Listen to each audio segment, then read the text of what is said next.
bonjour, je m'appelle Samuel, je suis le propriétaire de la Saxo Turbo.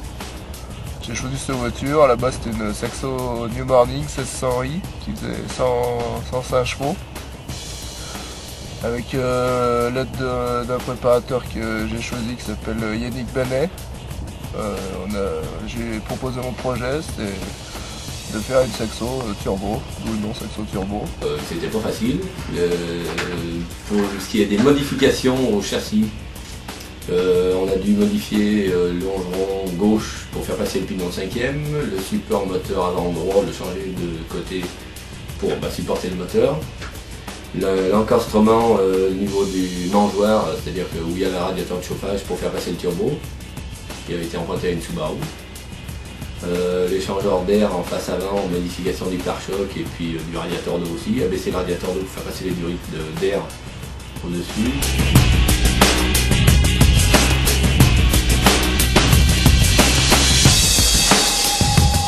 Donc on a choisi de mettre un moteur 2 litres turbo de 806 qui à la base fait 150 chevaux.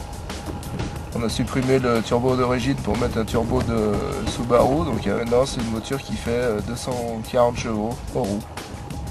Pour un poids total de 800 kg. Donc ça tire plutôt fort. Ça va mal, ouais.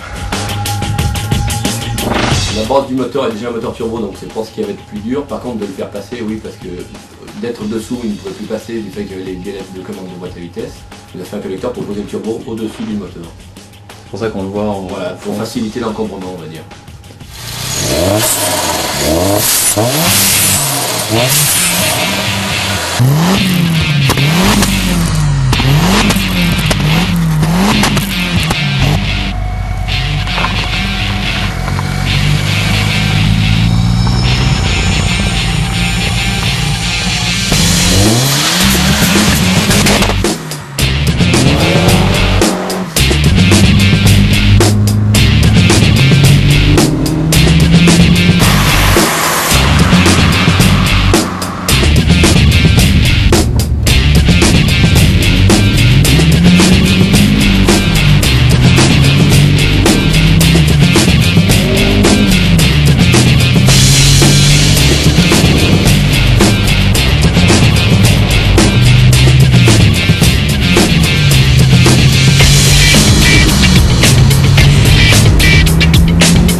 Performance, j'ai pu essayer contre Subaru, M3, contre quelques motos aussi, et, ça va pas mal.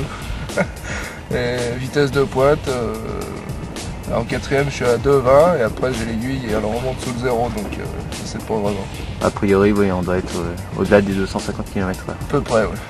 Ça doit se jouer à ça, ouais.